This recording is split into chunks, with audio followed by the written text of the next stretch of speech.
He didn't have a phone, not even a driver's license, just a backpack, a quiet smile, and a name he made up on the spot. I remember how still the woods felt that day, like they were listening. A yellow tent zipped tight, a pair of boots placed neatly outside, and inside, someone who'd been gone far longer than anyone realized. Before I go any further, let me know where you're listening from down in the comments, and tap that like and subscribe if stories like this ever brushed past your hometown or your own life. Every click helps pull another forgotten name back into the light. My name's Grace Langley. I'm 47 now, and I've spent most of my life in Alabama, a few miles outside of Mobile. I do web design from home, nothing glamorous, just small-town business sites and the occasional nonprofit. But I've always had a thing for trail culture, the quiet people who walk for weeks just to hear themselves think. In early 2018, I'd been volunteering with a group we call Trail Angels, folks who offer rides, food, or a warm porch to hikers making their way through the Florida trails. That's how I met him, or rather, that's when I first heard about him. They called him Mostly Harmless. Back then, no one knew his real name. He'd started his journey up near New York, walked hundreds of miles down the Appalachian Trail, always southbound. Never rushed, never bothered by the cold or the rain. Just moving. He didn't carry a GPS, no phone. Said he didn't want to be tracked. Folks asked his name and he'd smile real gentle and say something like, "You can just call me Mostly Harmless." Some thought he was joking. Others weren't so sure. But everyone remembered him. Matt Harris, who runs an outfitter store just north of Dahlonega, said he came in looking for printed maps to get to the Florida Keys. When Matt offered to send him a digital route, the man just smiled and said, "Don't have a phone. Paid in cash." Roll of bills so thick it made Matt blink. Later, a woman named Kelly Fairbanks spotted him off Highway 90. Said his beard looked wild, but his eyes were kind. He didn't ask for anything, just stood there, relaxed, like the world had finally quieted down enough for him to think straight. And then there was Becky Meyer, trail name Obsidian. 66 years old, sharp as a tack. Hiked with him for nearly 100 miles through Virginia. Taught him how to build a proper fire. She said he was soft-spoken, curious, asked about bears like a kid asking about dragons. Said he was detoxing from tech used to work in computers. Mentioned having a sister somewhere, maybe in Sarasota. Maybe Saratoga, he wasn't clear. The more people talked about him, the more I listened. There was something strange about the way he moved through the world. No ID but clean teeth. Fit but not young. He wasn't running, at least not in the way people usually mean it. He was erasing, shedding, becoming lighter with every step. It didn't sit right with me even then. Not the way he lived, the way no one was looking for him. I kept a mental list of where people had seen him last. Pennsylvania, then Virginia, then Georgia, then deep into Florida, where the heat could choke you just standing still. By late April, someone said he'd made it to Big Cypress. That's down past the swamp line, mosquito-thick air alligator creeks, snakes under every root. Even seasoned hikers get chewed up down there. And that's when the sightings stopped. No more campfire stories. No more soft smiles or sticky buns shared on the trail. Just silence. Until one morning in July, a hiker found a yellow tent, a pair of boots placed side by side, and a smell that meant whatever was inside had been there a while. The two hikers had started early to beat the worst of the heat, but by mid-morning, the Florida air had already turned thick and metallic. Every step through Big Cypress felt heavier than the last. 10 miles in sweat ran into their eyes, their shirts clung wet to their backs, and the buzzing of insects was constant. When they reached the clearing, they recognized the spot immediately: Noble's camp. Just a patch of raised ground tucked between a line of palmettos and a shallow creek, but it was known among hikers as a place to rest before pushing deeper into the preserve. One of them noticed the tent first. Yellow, slightly faded, staked down in neat corners, with a pair of boots placed just so outside the flap, like someone had finished a long day and was sleeping it off inside. At first, nothing seemed out of place. But then they noticed how still it was. No movement, no sound. The air didn't shift, even when they called out. They waited, called again. Nothing. That's when the smell started to reach them. Not sharp, not sudden, but low and steady, like something long forgotten in the heat. One of them circled the tent and crouched down beside the mesh flap. He didn't speak for a long time, just looked.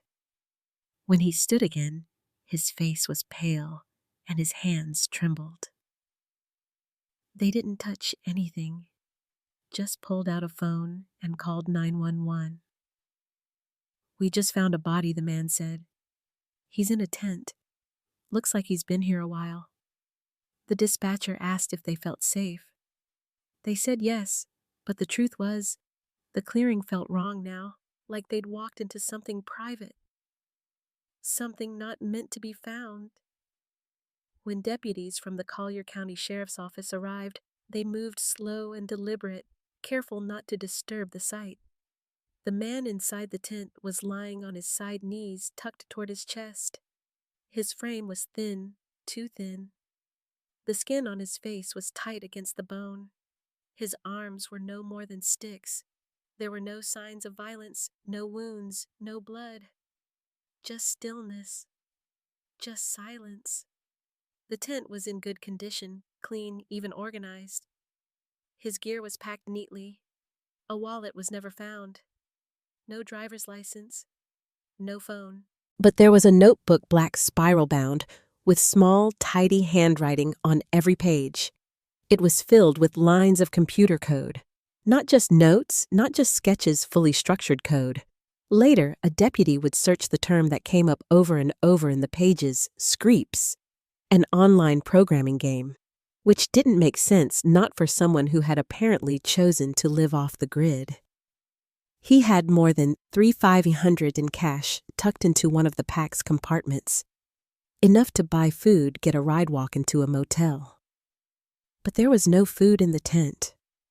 No water jugs, no wrappers, no sign that he'd eaten in weeks. An unopened granola bar sat near the corner of the sleeping pad.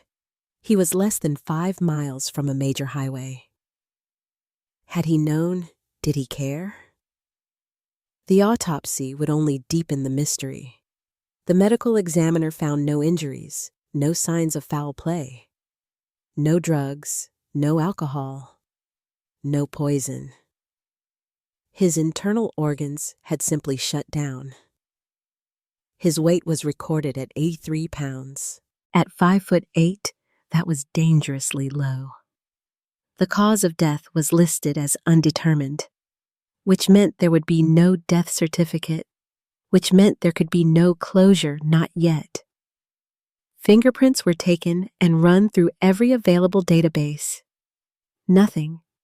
No criminal record, no driver's license, no immigration history, no military service. They tried facial recognition, same result. Deputies checked through hundreds of active missing persons reports. None matched. The man didn't fit into the system. It was as if he had erased himself completely. And that stuck with me. In all the years I'd been following hikers through trail networks and digital forums, I had never seen someone disappear so thoroughly. People leave paper trails, school records, DMV, taxes, prescriptions. But this man had walked out of his life with nothing, and no one seemed to be looking for him. The sheriff's office released a sketch, cleaned up, softened the way forensic artists do when trying to help people recognize someone outside of death. He looked to be in his 40s, graying brown hair, full beard, strong teeth. That last detail stood out to the medical team. He'd had good dental care probably as a child. The eyes in the sketch were wide, almost startled, like he'd just been caught off guard by something no one else could see. A few days later, a woman named Kelly Fairbanks saw the image on her Facebook feed. She froze. It was him, the man she'd talked to on Highway 90 months earlier. The kind smile, the quiet way he stood, the beard. She still had the photos she'd taken. She sent them to the sheriff's office. That's when the story began to shift. More people came forward. Hikers, store clerks, trail angels. All of them had seen the same man over the past year. Some had walked with him. Others had only shared a conversation at a rest stop or water station. They remembered small things: his love of ketchup, his quiet voice, his habit of sleeping in rather than rising with the sun. A few mentioned he liked sticky buns. One person said he'd talked about wanting to see a bear. Another said he claimed to be heading to Key West. Most recalled one strange detail. When asked his name, he simply replied, "You can call me mostly harmless." By that fall, the nickname stuck. The case spread online. Facebook groups formed. Reddit threads lit up with speculation. People started comparing notes, matching sightings, collecting photos. They created timelines and crowdsourced maps of his final route. But for all the effort, no one could find a name. The body was buried in an unmarked grave listed as John Doe. But the questions never went away. Why had no one filed a missing persons report? Why had no one come looking? People disappear all the time. Sometimes by accident, sometimes by force. But this man, it was like he had disappeared on purpose. And if he had, if walking away had been the plan, then what had changed in those final days? Why stop in Big Cypress? Why curl up and wait? There was one detail I couldn't shake. The yellow tent was zipped shut from the inside. Not broken, not torn, not flapping open from wind or weather, just closed quietly, carefully. Like someone had known what was coming and chosen to face it alone. It didn't take long for the sketch to start circulating. Someone posted it in a hiking group, and within a day it had spread to the wider trail community, Florida, Georgia, even as far north as Vermont. The face was unmistakable to anyone who'd crossed paths with him. Graying beard, soft jawline, wide eyes that looked just a little too surprised to be at rest. That was how Kelly had recognized him. She was the first to call the sheriff's office and share her photos, but she wasn't the last. Others came forward one by one. A clerk from a general store in Tennessee remembered the roll of cash. A woman in Virginia recalled how he spoke quietly and always seemed grateful for conversation. Most people had known him by the same name, mostly harmless, but that was all they knew. Not where he was from, not who might be missing him. Just a man moving south, kind and soft-spoken, and always alone. It should have been enough to open a case, enough to warrant resources. But when the results from fingerprint databases, facial recognition, and missing persons lists all came back blank, the interest began to wane. No known identity meant no legal family, no charges, no urgency. When I called over to Collier County to ask about the case, I was told they were doing everything they could. But that kind of statement only means so much when the body's already buried and there's no cause of death. Detective Herman, he was the one assigned to it, was polite, measured. You could hear it in his voice. This wasn't going to be a quick one. There was no crime scene, no weapon, no suspect, no family pushing from the outside. Just a man in a tent, found too late, remembered by strangers. At first, a few regional papers picked up the story. Then a couple of independent podcasts. Nothing stuck. That summer, the media moved on to louder cases things, with footage lawsuits grieving parents on camera. I watched it happen. I watched the momentum slip away. But online things started shifting. The trail community wasn't done. A Facebook group formed simple at first, just a handful of hikers who'd met him or thought they had. They started trading photos, trying to line up dates, places, mileage. Then someone made a Google map and dropped pins for each confirmed sighting. Over time, the group grew. Dozens became hundreds. A month later, they passed 3,000 members. People who had never known his name but couldn't let the story go.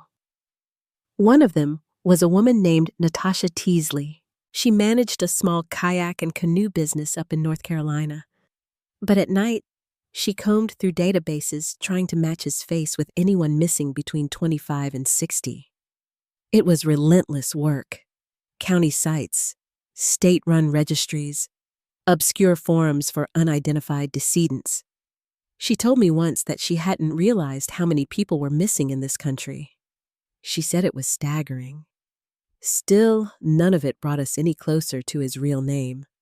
All we had were fragments. The notebook with code mostly about something called Screeps, an online game that only programmers seemed to recognize. The cache, the silence, the fact that he never once asked for help even when he was just 5 miles from a major road. I tried bringing the story to a few local radio shows. One host listened, nodded, said it was interesting, and then cut the segment for something about a missing college student in Tampa. I couldn't blame them, not really. There was nothing flashy about this case.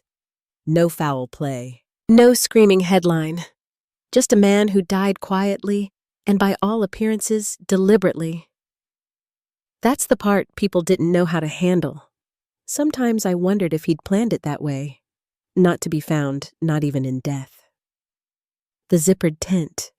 The way his boots were placed side by side, not scattered. The cache tucked away as if he'd meant to leave it untouched. Even the pages in that notebook, handwritten, careful, deliberate. It didn't feel impulsive. It felt chosen. But if it was a choice, what was it for? What was he leaving behind, and why did no one come looking? The longer I stayed involved, the more I felt that weight. Because I couldn't answer those questions, and neither could anyone else. We had dozens of sightings, but not a single name. We knew his voice, but not his hometown. We had the trail, but no starting point. And when we tried to push law enforcement for more testing, we hit a wall. There was a way forward, technically. A Texas-based company called Othram had offered to run advanced DNA testing genetic genealogy. They could pull distant familial matches and maybe eventually trace his identity through cousins or old family branches. But the sheriff's office didn't have the budget. No evidence of foul play meant no priority. They didn't say it out loud, but it was clear if someone wanted to foot the $5,000 bill, fine, but they weren't covering it. So the group raised the money themselves. 8 days. Thousands of strangers who had never met him sent in small amounts, $10 here, $20 there, until the goal was met. A bone fragment was sent to Othram's lab. They ran the markers, started building a tree. The results pointed south, Louisiana. Assumption Parish, specifically. Cajun ancestry. Possible connection to the surname Rodriguez. It was the first time we had something grounded. Something that might actually lead somewhere. But even then, nothing broke open. The group grew quieter after that. Not inactive, just tired. We'd been holding our breath for so long, and still the answers weren't coming. People started drifting off, focusing on other cases. But I stayed.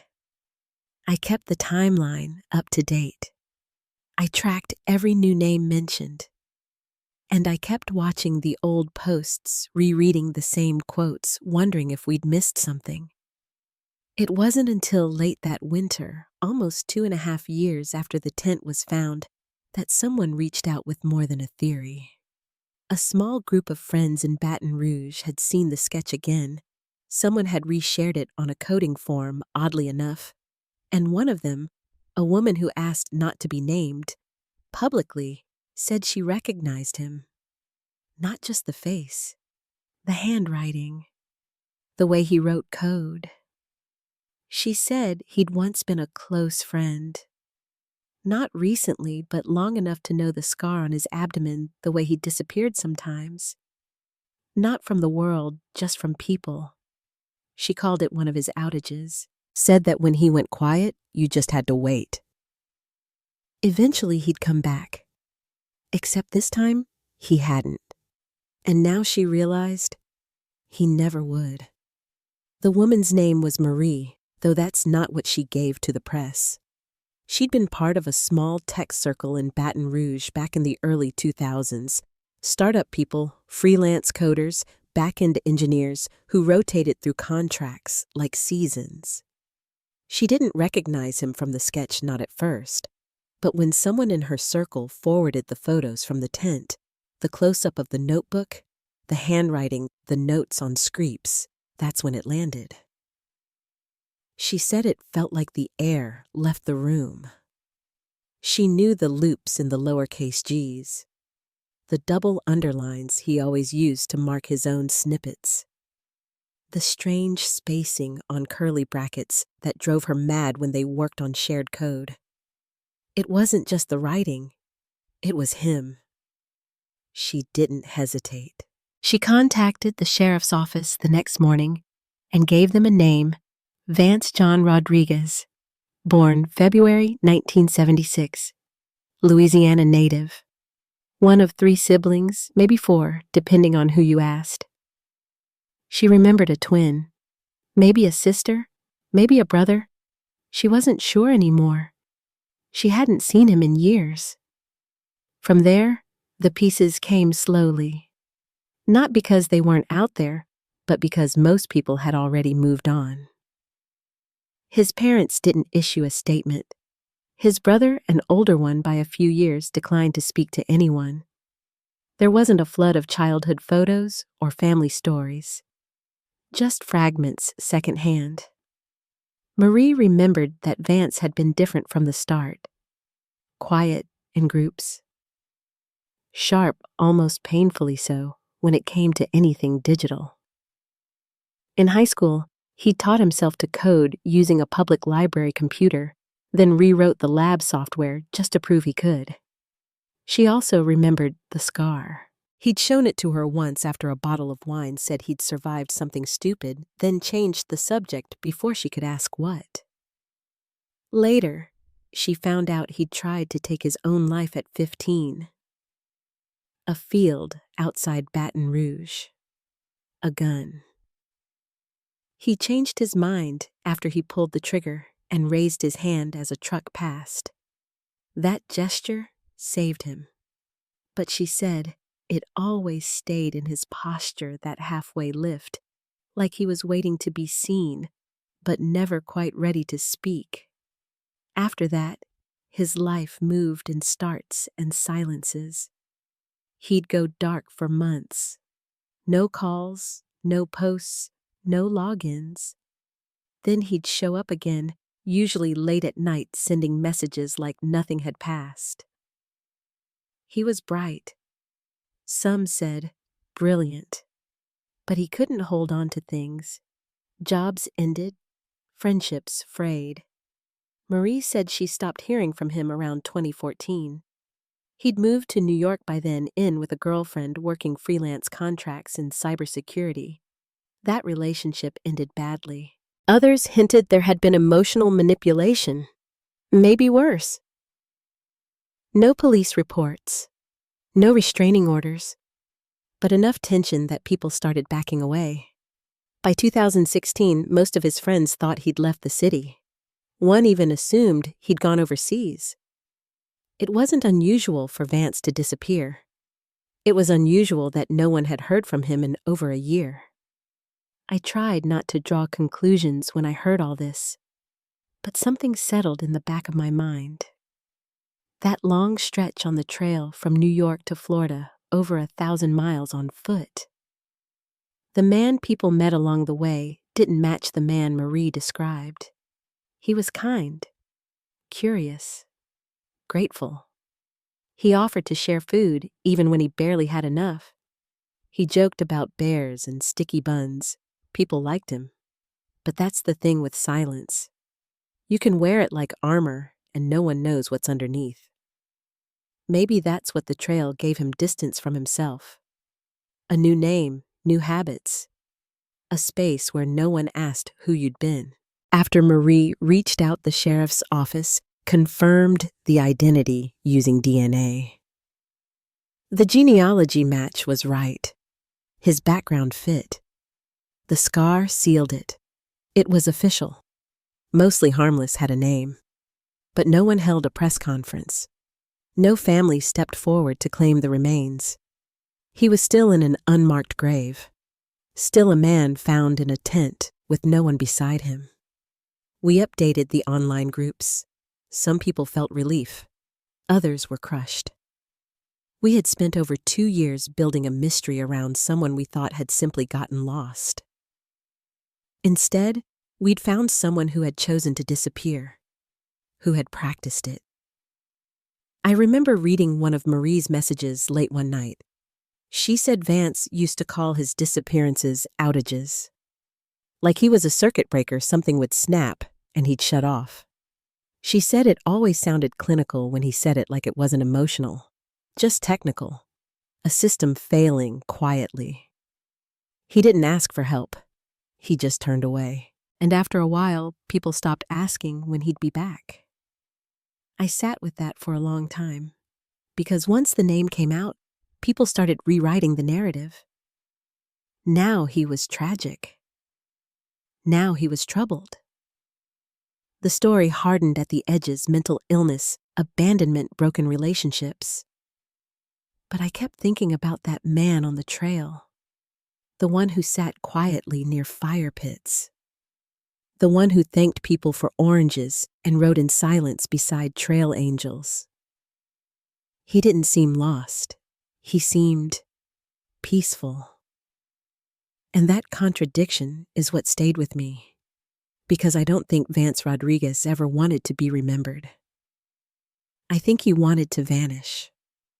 And for the most part, he succeeded. But there was one thing he hadn't accounted for. One thing he couldn't fully erase. Other people, thousands of strangers, volunteers, coders, hikers. All of us holding on to his story like a puzzle piece that didn't fit anywhere else. It's a strange thing, the human urge to name something, to give it shape, to not let it vanish. And the more I thought about that, the more I understood the weight of it. I started to wonder what else we'd missed. what else he might have left behind. Because even with a name, the story didn't feel finished. The tent was gone, the case file was closed, but there were still blank pages in that notebook. Still lines of code we hadn't run through. And somewhere in that silence, something was still waiting.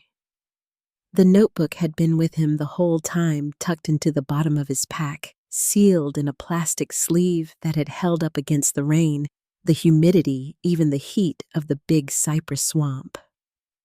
Most of it was code-long, dense strings tied to a game called Screeps.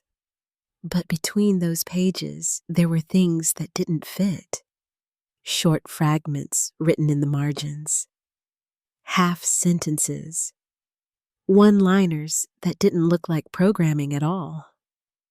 I hadn't paid them much attention when the photos first circulated online. A few were scrawled in block letters, almost like notes to himself.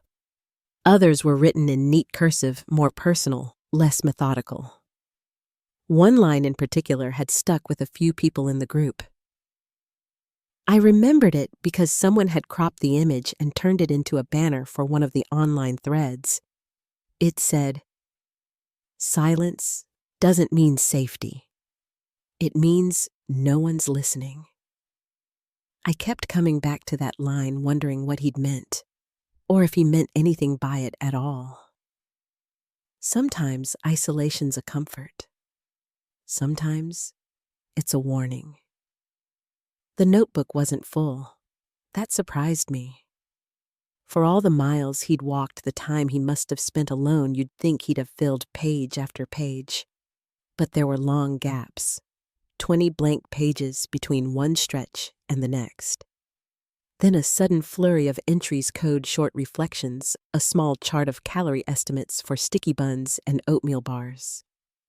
Then silence again. One of the group's moderators, a retired systems engineer named Joel Martin, started going through it line by line. He wasn't trying to break any code. He just wanted to understand how someone could live like that, building out algorithms in the middle of nowhere, then vanish without so much as a last entry. Joel kept sending me screenshots marked up with red boxes and notes in the margins. Why repeat this variable here? See, the date in this top corner matches an early Virginia sighting. He treated the notebook like a machine that could still be turned on if we just found the right switch. And then he noticed something else. On one of the pages near the middle, wedged between a block of JavaScript and a scribbled-out grocery list, was a cluster of words that didn't make sense at first. Assumption, Rodriguez. St. Philomena, 1976. I read them over and over, not sure if they were a memory or a joke. But Joel cross-referenced them with what we'd already learned through the DNA testing. The ancestry match had pointed toward Assumption Parish in Louisiana. Rodriguez was his surname. St. Philomena was a small Catholic church in the area, and 1976 was his birth year.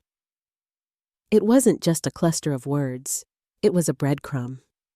That page had been photographed, but not transcribed publicly. So if Vance had written those names and places before we ever found out who he was, if that had been sitting in his pack the whole time, then maybe he hadn't meant to disappear completely. Or maybe part of him didn't think he'd make it back.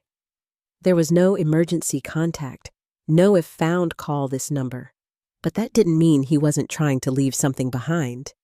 It just meant he didn't want it to be obvious. After that, I went back through everything again, posts, sightings, photos. I started looking for things I'd skimmed over before. One woman in Georgia had mentioned that he asked a lot of questions about bus routes, how to get from the trail to the Keys without hitchhiking. That detail stood out more now. He wasn't just walking south aimlessly. He was tracing something. A path. Maybe one that circled back towards something he'd left behind. It was around this time that I started to feel a shift in the group. The tone changed. People weren't just trying to figure out who he was anymore. They were trying to understand why no one had looked for him. That question didn't go away. His family hadn't come forward. No old friends had published memorials or shared school yearbooks. Marie, his former friend from Baton Rouge, was the only one who'd offered any history. And even she admitted she didn't know what had happened to him in the end. She said she wasn't surprised by the silence, that Vance had always stepped away when things got hard, and by the time anyone noticed, he was already gone. But that never quite sat right with me, because for all his solitude, he'd left fingerprints, digital ones at least. There were old usernames tied to forums dated years before he walked into Harriman State Park. A few fragments of code left on GitHub. A user named NodeWalk1976 had been active around 2015, same coding style, same project trail as the notes in his notebook. And someone using that handle had posted in a developer thread about burnout, asking how others dealt with systemic collapse, both internal and external. One of the replies told him to take a hike. I don't think they meant it literally. I kept thinking about that phrase, systemic collapse. It sounded like something he would have said, clinical, detached. Not emotional, but total, like something you couldn't just reboot your way out of. I started to believe that maybe he hadn't just walked away. Maybe he'd been shutting down slowly for years, piece by piece. A man who had tried once to end his life as a teenager, who then spent decades finding ways to drift just far enough that no one could stop him if he tried again. There was one more entry in the notebook I hadn't noticed before. Short, almost hidden between the lines of a code snippet that handled task execution for virtual units in the game. It said, if no signal in 72 hours, mark as lost. Do not retry. I don't know if he meant it as metaphor. Maybe it was just game logic. But it felt too personal to ignore. Maybe that was his way of saying goodbye. Or maybe it was just another line of code never meant to be read twice. I didn't bring that one up in the group. Some things didn't need to be shared. But I did send it to Joel. He didn't reply for a while. Then he messaged back one line. That's a timeout function. I stared at that message for a long time, then closed my laptop. By then, it had been almost 3 years since Vance walked into the woods. We knew his name. We knew parts of his past. But it was becoming clear that what he left behind wasn't just a mystery. It was a pattern, a quiet structure built out of distance detachment, and the smallest clues left just far enough apart to make you wonder if he ever wanted them found.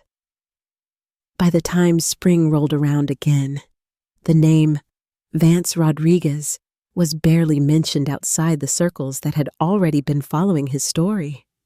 The press had moved on. The sheriff's office had closed the file. But for some of us, especially those who had tracked his journey from the first sighting near Harriman all the way to Big Cypress, there were still too many loose ends. I kept circling back to one detail, the stretch of trail he covered in Florida just before the sightings stopped. The terrain down there isn't forgiving. Most thru-hikers avoid that region in the summer. The heat sinks into your clothes. The mosquitoes don't just bite, they cloud. Even the experienced ones plan around it. Vance hadn't, and that more than anything made me feel like I needed to go down there myself. I didn't tell many people. Just packed a small bag and flew into Fort Myers, rented a car, and drove down into the edge of the preserve. It was March, still hot, but not unbearable. I'd spoken with a local ranger, a woman named Claire Benton, who'd been on duty the summer he was found. She remembered the call, said the scene was quiet, eerie, like time had folded in on itself. She offered to take me out there, Not all the way to Noble's camp, but close enough that I could understand what kind of place he'd chosen to die in. We hiked in a few miles that afternoon. Cypress roots knuckled up out of the water. The trail narrowed until it wasn't a trail anymore, just direction. The air held onto sound in strange ways. Every rustle echoed longer than it should have. Claire didn't talk much. She said she'd seen a lot out here heat-stroke snakebite folks who thought the backcountry was a tourist stop. But mostly harmless, she said, was different. He wasn't lost, she told me. He walked in, set up, laid down. We stopped at a dry patch, just off the trail, maybe half a mile from where his tent had been. She looked around like she was checking for something she hadn't seen in years, then pointed at a sun-bleached branch. That's where we found his walking stick. I stared at it, not sure what I expected to feel. Maybe sadness. Maybe some kind of understanding. But mostly what I felt was weight. The kind that settles in when a silence has lasted too long. After Claire left, I stayed in town a few more days. I went through the old logs at the Trailhead Visitor Center, hiker sign-in sheets, maintenance notes, weather warnings. In the margins of one of the forms, dated April 2018, someone had written a single line, going all the way. No name, just the words written in small, tight letters. I asked the clerk on duty about it, but they'd switched staff several times since then. No one could confirm if it had been him. But I made a copy anyway. It matched the tone. That quiet certainty. No fanfare, just a direction. I kept digging. Public records, archived forum posts. I pulled metadata from the photos shared in the early sightings matched timestamps to trail journals that had mentioned a quiet guy with thick boots or beard, no phone hiked alone. I built out the map again, not because I thought I'd find anything new, but because I needed to feel it, to see it. The path he'd taken wasn't random. He'd followed the line south with discipline. No loops, no side trips. Even his pace was steady, slower than most, but never stalled. There were no long breaks. No stories of him camping in one spot for more than a night or two. He just moved. And then somewhere between a camp north of Big Cypress and the final sighting near the Turner River unit, he stopped. Not because of injury, not because of weather, but because he had arrived at wherever it was he needed to be. I went back to the notebook entries that Joel had scanned. Not the code, the fragments. The lines that read more like confessions. One caught my eye this time, a line I'd missed before. No one waits on the other side. It was tucked in next to a function for clearing memory storage. Maybe it was just coincidence. Maybe it was deliberate. But either way, I started to feel like we'd misunderstood what the trail had been for him. This wasn't escape. It was conclusion. I drove out to Sarasota next. He'd mentioned that name once vaguely to a hiker who couldn't recall if it was Sarasota or Saratoga. I didn't have much hope, but I needed to follow the thread. I walked the streets downtown, checked the local paper archives for anyone who might have crossed paths with him back in the early 2000s. Nothing turned up. But the library had public computers, and I sat down and searched the church records for St. Philomena. Turns out it was 2 hours west in Labadiville. I made the drive out. A small, pale yellow building stood behind an overgrown lot. It was quiet. No one at the door. Just a weathered sign and a bench out front. I sat there for a while, looking across the gravel lot toward the trees. I don't know what I expected to find. Some trace of him. Some name he might have scribbled into a visitor book decades ago. but the front office had no record of a Rodriguez child baptized there in 1976. Still, I couldn't shake the idea that he had written it down for a reason, like maybe he wanted anyone to go looking. Not to bring him back, but just to confirm he had existed. That the silence hadn't erased everything. On my last night in town, I checked into a motel off Route 90 and spread everything out on the bed. Notes, photos, printouts. The map Joel and I had built. I sat for hours just staring. Not trying to solve anything. Just listening in this quiet way you do when a story's over, but still hasn't let go. And somewhere in that quiet, it hit me he'd never really wanted to vanish. He just didn't want to be found by the people he'd already left behind. He wasn't hiding from the world. He was hiding from his world. I closed the notebook and looked out the window. There was nothing moving outside, just the orange glow of the parking lot lights against the trees. I didn't feel closer to understanding him, but I felt something else. Like I had finally stepped far enough into the quiet to hear what he'd been trying to say all along. There was still more I didn't know. Still pieces that hadn't come together. But whatever came next, I knew it wouldn't come from paper. It would come from the people who had tried to reach him and couldn't. And someone somewhere had to be holding the last part of the story. I didn't expect to hear from Marie again. After everything she'd shared about the scar, the coding habits, the old messages they'd told her she'd done her part. But a few weeks after I got back from Florida, her name lit up in my inbox. She'd found something. Said she wasn't sure if it meant anything, but she hadn't been able to shake the feeling that something still wasn't right. We spoke that night over a shaky video call. She was sitting in her garage with the door halfway open, bundled in a sweatshirt, the kind of quiet background that tells you someone doesn't want to be overheard. She told me that back in 2011, or maybe 2012, she'd gone with Vance to a small tech meetup in Lafayette. She remembered because it was one of the rare times he'd seemed animated, engaged. He'd gotten into a long conversation with a man in his 50s, someone she only knew as Mitch. A systems architect, maybe Vance had talked about him off and on for months after said they'd stayed in touch. But then after the move to New York, the name just disappeared. She'd forgotten about it. Until recently, when she was cleaning out an old laptop and found an archived IRC log, one of those old group chats from a developer channel. She read me a screen name, Nomad Route 56. It meant nothing to me, but she said it matched a handle Vance had used in some of his sandbox builds. The log didn't include any messages from Vance himself.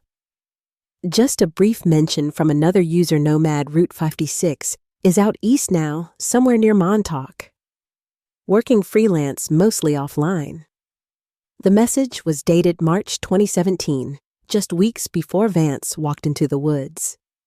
I sat with that for a while after we hung up. The name, the location, the fact that someone else had noted Vance's sudden shift to being mostly offline. I pulled up a few developer forums, ran searches on the handle, backtracked through a handful of repositories, and eventually landed on a page that hadn't been updated since 2017. The profile was bare, no real name, but there was a code snippet in the public folder part of a project tagged Scarb C Simhem Ghost. And buried in the comments of that file in tiny gray letters was the name VJR. Version 0. Vance John Rodriguez. It wasn't a signature exactly, more like a fingerprint. And whoever Nomad Route 56 was, they'd left it there like a shared marker, a silent nod between two people who didn't leave things to chance. I forwarded it to Joel, and he agreed the comment wasn't something someone would just guess at. It came from someone who knew him, who had access to code he hadn't published widely. That changed things. Because until that moment, we had assumed Vance had walked alone. But if someone knew where he'd gone, or worse, had helped him disappear, then the story was bigger than any of us thought. I started digging into tech conference attendee lists from around that time. Found one match in a Lafayette registration from 2011. Mitchell Rawls listed as a panelist on a session about encryption and off-grid server routing. The name didn't mean much on its own, but after a few late-night searches and an archived LinkedIn page, I found a business license under the same name, tied to a consulting firm that dissolved in 2015. The last known address was a P.O. box outside of Homestead, Florida. That hit me hard, because Homestead sits just north of Big Cypress. It's a short drive, less than an hour from where Vance's tent was found. I stared at the map, my finger resting on the highway that cuts between the Everglades and the preserve. Was it possible he hadn't just ended his walk there, but ended it near someone he once trusted? Someone who might have known. I made a few calls. Nothing official. The number tied to the P.O. box was disconnected. The building it had been listed under was now a small bait-and-tackle shop. The woman behind the counter had never heard of Rawls. I showed her a photo, but it was years old and pixelated. She shook her head. Still, it gnawed at me. That location wasn't random. Nothing about Vance's path had been. I passed the name along to Claire Benton, the ranger who'd helped me in Big Cypress. She said she'd mention it to one of the deputies who'd worked the original case, but without a crime, there wasn't much they could pursue. That was the pattern now. Without clear foul play, without evidence, everything existed in a kind of limbo. Just enough to suggest something had happened, never enough to act on it. But it shifted how I saw everything that had come before. The layers of code in the notebook, the untraceable online handles, the false starts and strategic disappearances. Vance hadn't been wandering. He'd been severing ties with surgical precision. And someone else might have been helping him do it. The next week, Joel called me after midnight. He'd gone back to one of the early Reddit posts where someone had claimed they'd seen Vance near Lake Okeechobee weeks before his last confirmed sighting. At the time, we'd dismissed it. The location was off the trail, the timing didn't fit the rest of the route. But Joel noticed something in the user's comment history phrases that mirrored language from the notebook. Phrases we hadn't posted publicly. It was circumstantial, sure. But if true, it meant someone who knew Vance had been watching the search in real time. Not participating, just following. Quietly. That scared me more than I wanted to admit. Not because I thought someone had hurt him, but because I began to realize just how carefully he'd built the illusion of isolation. It had taken us years to identify him, and even then, we were still uncovering layers, some intentional, others not. I thought about the phrase in his notes again, "Do not retry." Maybe it hadn't just been a function. Maybe it was an instruction to the people he left behind, a final command. And yet, here we were, still retrying, still looking, still trying to name something that refused to stay whole. I leaned back in my chair, the light from the screen flickering against the wall. In one of our earliest threads, someone had written that Vance walked himself out of the world. But now, I wasn't sure that was the full truth. Maybe he didn't do it alone. Maybe someone opened the door. And if they did, they never closed it behind him. I couldn't stop thinking about that last sentence Joel had said, how maybe someone had opened the door and never closed it behind him. That thought kept circling tighter each time, like the whole trail had bent itself around it. I'd started this years ago, believing Vance had walked himself into silence. But now it was beginning to feel like the silence had been structured carefully, like code. It didn't mean someone else planned his death, but it did suggest he hadn't been the only one building the system that let him vanish. Claire helped me track down what little remained from the original investigation. Most of it had already been boxed up, archived, or cleared. But one of the deputies, a guy named Grant Keller, still remembered the call. He'd since transferred up to Hendry County, but when Claire reached out, he agreed to talk. We met in a diner off the interstate, one of those places that still had ashtrays at the end of every booth and menus laminated so long ago the edges were starting to peel.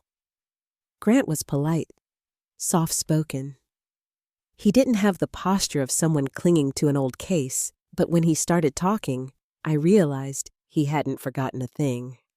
He told me there were only 2 items that gave him pause back in 2018. One was the roll of cash, which didn't make sense given the man's condition.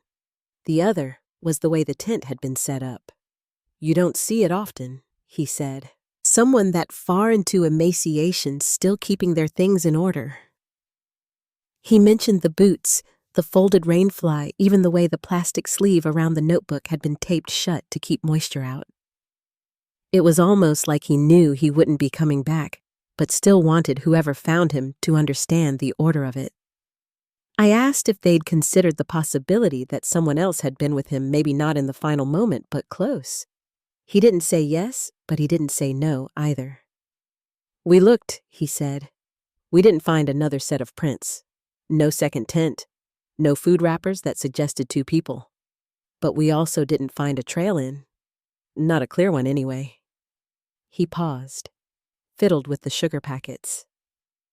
"That's the thing about Big Cypress. It swallows footprints in a day." He said there was one thing, though, something he hadn't put in the original report. The waterlogged corner of a trail map tucked under a root near the tent. It was hand-marked with a red pen tracing an old ranger access path, one that wasn't listed on the standard trail guide.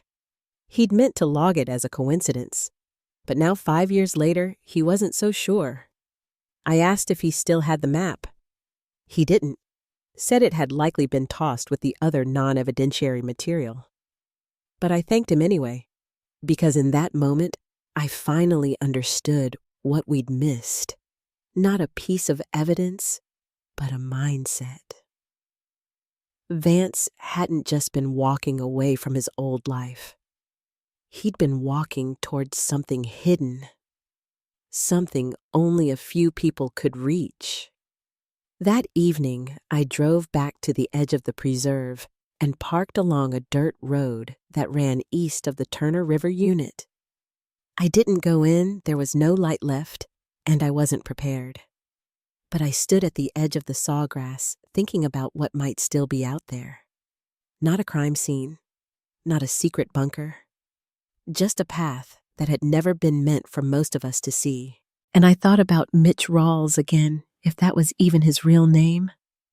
Whoever he'd been, he'd touched Vance's story and disappeared before anyone could ask the right questions.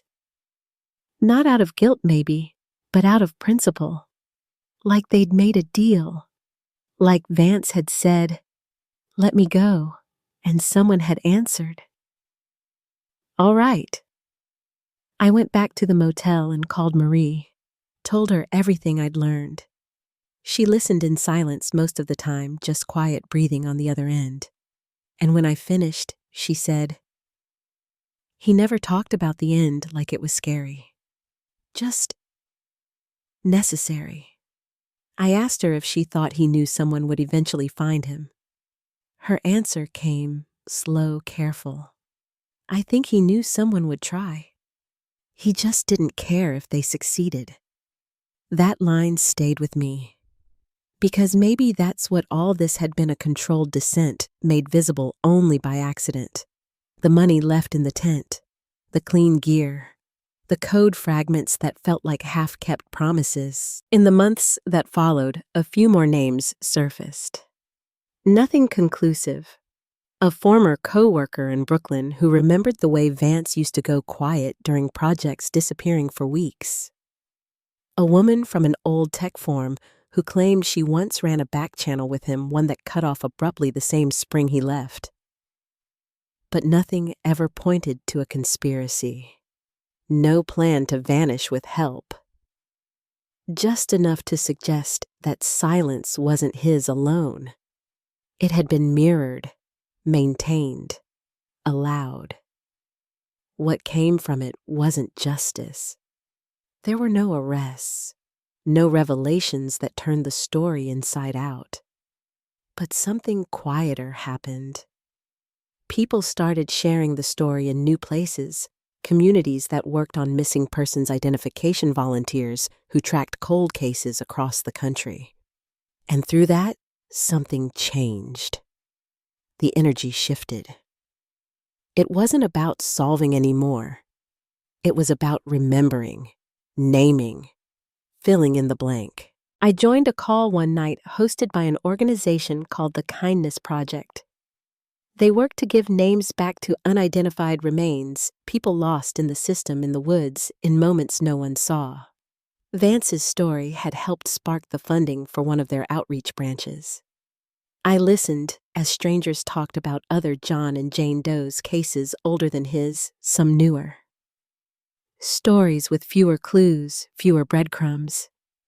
And I thought maybe that's what Vance gave us in the end. Not a mystery, but a mirror.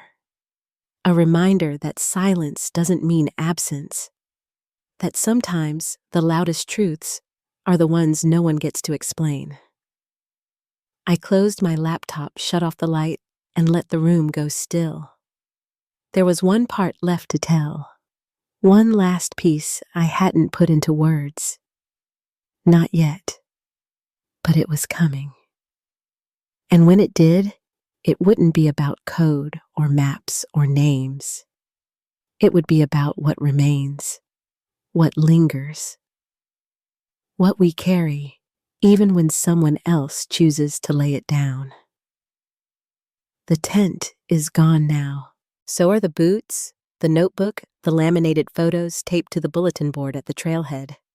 Even the online threads have gone quiet mostly. A few stay active. Joel checks in every now and then. Marie posts updates when another unidentified case is matched through the Kindness Project. But for the most part, the work is done.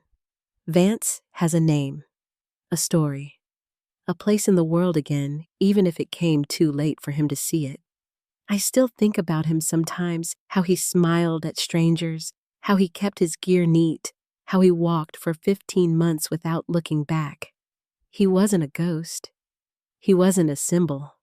He was a man who tried once as a boy to reach for help and spent the rest of his life deciding how far he was willing to go without asking again. Maybe that's what stayed with me the most. Not the mystery, not the silence, but the choice.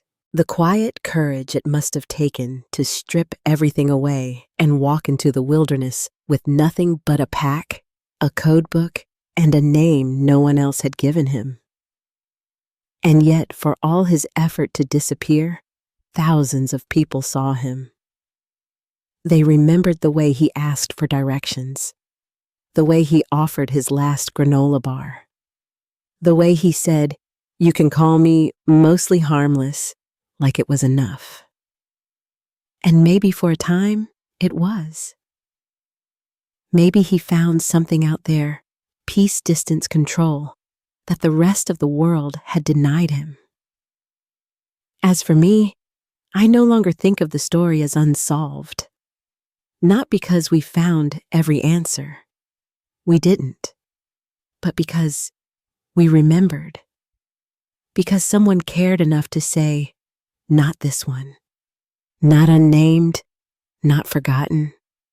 That has to count for something. It does to me. So, if you've stayed with this story, thank you. If you've ever looked at a missing poster, and paused a second longer than usual, thank you. If you've ever asked what it means for a person to be seen, truly seen, maybe you already understand why this story mattered. And if it did stay with you, consider sharing it. Somewhere, someone else is waiting to be found, and no name deserves to stay lost.